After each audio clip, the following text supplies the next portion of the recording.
Salut à vous, j'espère que vous allez bien. Pourquoi, en tant qu'Africain, il nous faut investir non seulement en Afrique, mais également en Europe, en Occident, que ce soit aux États-Unis, en France, en Belgique, en Italie, au Luxembourg, en Suisse, partout où nous nous trouvons. Pourquoi investir dans les endroits où nous vivons pour nous faire de l'argent pour aller ensuite investir en Afrique? C'est vraiment à cette question que je vais répondre. Je vais vous raconter d'abord une petite anecdote. Avant de le faire, si vous me découvrez pour la première fois, mon prénom c'est Jean-Yves, je suis investisseur en Afrique, en Europe, aussi à Dubaï. Ma passion c'est de voir vraiment le maximum d'Africains réussir dans leur vie. C'est pour ça que je me donne autant de peine pour faire des vidéos, malgré tout ce qu'il y a à faire pour vous permettre vraiment d'avoir le bon mindset et de pouvoir vraiment réussir financièrement. Donc, n'hésitez pas à vous abonner à cette chaîne afin de ne rater aucune des vidéos que je publie ici et de pouvoir finalement savoir que réussir c'est possible et c'est à la portée de tout le monde. Donc, je vous racontais dans une précédente vidéo que ma boîte aux lettres ou la boîte aux lettres d'un de mes immeubles a été saccagée. Donc, la première chose que je fais, je vais à la poste. Je vais à la poste leur expliquer que oui, ma boîte aux lettres a été saccagée. Donc, vraiment, je veux savoir quelle est la procédure pour arranger. Je vois l'agent de poste et je lui explique ça. Il me dit, bah, la procédure, c'est tout simple. Il faut parler à votre bailleur, à votre propriétaire. Et votre propriétaire va faire toutes les démarches pour pouvoir arranger la boîte aux lettres. Je lui dis une première fois, non, non, c'est moi le propriétaire, c'est pour ça que je suis là. Elle a dit, non, non, il faut voir votre propriétaire. Je dis le propriétaire de l'immeuble, pas le propriétaire de l'appartement. Je dis, non, non, c'est moi le propriétaire de l'immeuble. Et là, il m'a regardé comme ça, il a fait, ah, c'est pas possible. Comment est-ce que... Et tu pouvais le sentir sur son visage, hein. Comment est-ce qu'un noir vient là, ici, pour être propriétaire? On a visité pas mal d'immeubles. Et là, je suis là pour visiter pas mal d'immeubles, comme vous le savez. J'en ai visité 5 hier, on en a visité 5 aujourd'hui, on a d'autres à visiter pendant les autres jours. Et c'est toujours la même réaction des gens. Vous savez, on investit en France. Hein. Donc les gens nous regardent comme ça, ils nous disent, et ils se disent, mais ce sont des Noirs qui investissent en France. Les Noirs, ils ont la capacité d'investir ici. Mais juste ça. Et je vous explique, mon objectif en fait, c'est que j'ai créé un groupe de personnes que j'accompagne vraiment pratiquement pour investir dans l'immobilier. Je leur donne toutes les astuces que je connais de par mon expérience. Et dans le processus, il y a les visites qu'on fait. Donc pendant les visites, moi j'avais pour rêve ou pour ambition, on arrive à 10, 15 pour visiter des biens et puis on est plusieurs. Après, je me suis dit, bon, si on vient à 10, 15 blacks comme ça pour visiter des biens, ça va faire peur aux gens. Donc, allons dans des petits groupes de 3, 4 personnes. Et à chaque fois qu'on part, c'est pareil. Les gens se disent, ah, ce sont des Africains qui viennent acheter ici. Il y a une même des élèves qui a rencontré un locataire qui était très farouche. Oui, moi, si ce sont des Noirs, je n'investis. Un des locataires qui disait ça. Moi, si ce sont des Noirs, moi, je pars, je ne reste plus ici. Ben, comment des Noirs vont venir acheter plein de trucs. Donc, quel est le message qu'on apporte quand on fait ça? On change tout simplement l'image que les gens ont de nous. On change. J'ai envie de dire, on peut crier sur tous les toits. Ouais, nous sommes marginalisés. Oui, le racisme existe en France. Tout ça, on peut le dire. Mais si nous ne posons pas des actions pour changer cela, eh bien, ça ne va rien changer.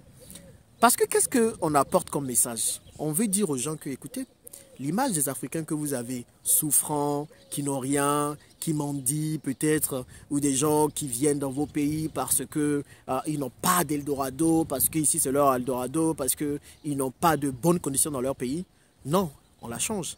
Il y a aussi des Africains qui ont compris les secrets de l'enrichissement, qui investissent dans des immeubles, qui achètent des immeubles dans lesquels vous, blancs, vous êtes, dans lesquels vous vivez, pas pour nous venger, mais pour tout simplement vous dire que voilà, l'image que vous avez des Africains n'est pas celle à laquelle vous pensez. Et il y a même un propriétaire qui m'a dit ça. Je suis très surpris de voir que des Africains investissent. Je ne pensais pas que c'était possible. Il disait ça et moi je lui ai dit, ah bah vous voyez, c'est possible. Et vous allez être étonné de savoir qu'il y en a même plusieurs qui le font. Et ne vous en faites pas, ce n'est que le début parce qu'il y en aura encore plusieurs autres qui le feront. Et il m'a regardé comme ça surpris. En toute subtilité. Je n'ai pas crié racisme. Je n'ai pas crié, ah ouais, pourquoi tu me dis ça? Non. En toute subtilité. On lui fait comprendre que, en fait, la guerre ne fait que commencer. Il y a plusieurs Africains qui ont pris conscience depuis longtemps et qui éveillent des consciences comme je suis en train de faire maintenant pour que d'autres Africains également se lancent. Et plus on sera nombreux à le faire, plus on sera nombreux à investir ici en Europe pour gagner de l'argent, hein, pas pour nous éterniser. Encore une fois, les Chinois le font, les Japonais le font, les Japonais le font, les Libanais le font. Les Chinois, les Asiatiques, la plupart du temps, quand ils viennent ici, c'est quoi en Europe? Ils viennent se faire le maximum d'argent pour rapatrier dans leur pays. Les Libanais qui sont dans nos pays en Afrique, qu'est-ce qu'ils font? Ils se font le max d'argent là-bas pour rapatrier au pays. Il n'y a que les Africains qui arrivent quelque part et qui se sentent tellement à l'aise qu'ils ne comprennent pas qu'il faut se faire de l'argent là où ils sont pour ensuite rapatrier chez eux. Nous, ce qu'on fait, c'est qu'on ne multiplie pas l'argent qu'on a. On prend dans nos salaires, on prend dans nos petits CDI, nos contrats à durée indéterminée, ceux qui vivent en France le savent. Et puis, c'est dedans qu'on prend pour envoyer de l'argent à nos familles pour simplement que ces personnes achètent de la nourriture. Même pas pour sortir ces personnes de la misère, même pas pour sortir ces personnes de la précarité dans laquelle elles vivent. Alors que si nous gagnons plus d'argent ici, en dehors de nos salaires, plus d'argent en dehors de nos petits revenus que nous avons, vous allez voir que nous allons avoir assez pour pouvoir ensuite envoyer en Afrique pour aller investir massivement. Arrêtons d'investir avec les salaires que nous avons. Multiplions-les, multiplions l'argent qu'on a et puis ensuite allons investir. Et sur le chemin, on montre un message fort. Mais le message que l'Europe veut vraiment véhiculer, qui est de dire les Africains sont affamés, ils viennent ici pour prendre tous vos boulots. En fait, tout ce que le Front populaire est en train de dire, ou bien tout ce sur quoi le Front populaire est en train de surfer, eh bien, on va montrer que ce n'est pas le cas. C'est pour ça qu'il faut qu'on soit plusieurs à investir.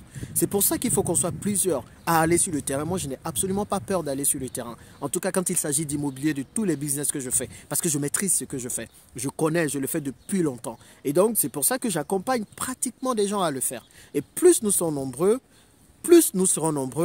mieux ce sera. Le message passera. L'impact sera plus grand. Encore une fois, il faut vraiment qu'il y ait ce mouvement de masse-là pour que les choses change réellement. Donc si tu veux investir, que tu hésites encore, que tu te dis mais pourquoi, mais comment, j'ai envie de te dire, lance-toi. Vraiment lance-toi maintenant. Et si tu veux investir en Europe, en Occident, le meilleur moyen d'investir en prenant le moins de risques et en gagnant le plus d'argent, moi j'ai envie de dire c'est l'immobilier. Il faut investir dans l'immobilier. C'est pour ça que je le fais depuis longtemps. Et c'est pour ça que toi également, il faut que tu le fasses. Il faut investir dans l'immobilier parce que ça te permettra d'investir sereinement. Si tu sais ce qu'il faut faire, attention, il y a des pièges qu'il faut éviter. C'est très important, il faut éviter des pièges. Mais par contre, quand tu sais ce qu'il faut faire, tout ce que je dis en fait dans mes formations, tout ce que je dis dans mes accompagnements, c'est pas de la publicité, mais c'est réellement ce que je dis dans mes formations et dans mes accompagnements. Eh bien tout ça, tu vas comprendre que quand tu sais ce que tu dis, eh bien, tu fais très peu d'erreurs. Eh bien, quand tu écoutes ce que je dis, tu fais très peu d'erreurs. Donc, voilà la raison pour laquelle il faut que nous apprenions à investir aussi là où nous sommes pour gagner le plus d'argent, ensuite rapatrier en Afrique. Cela nous permet d'avoir une bonne image aussi là où nous vivons, hein, montrer que les Africains peuvent aussi se faire de l'argent. Et ensuite, quand nous rapatrions, nous ne faisons pas qu'envoyer de l'argent pour que nos familles puissent juste subsister ou survivre. Nous envoyons de l'argent pour créer des entreprises, de grandes entreprises qui vont rivaliser avec toutes les grandes entreprises européennes, asiatiques et tout ce qu'on veut qui existe déjà en Afrique, afin de pouvoir récupérer ce qui nous revient de droit, notre continent, notre terre-mère, l'Afrique. Voilà, je compte sur vous pour vraiment penser à cela et penser à investir plutôt qu'à dilapider votre argent en faisant du n'importe quoi. Merci de m'avoir suivi. À bientôt dans la prochaine vidéo.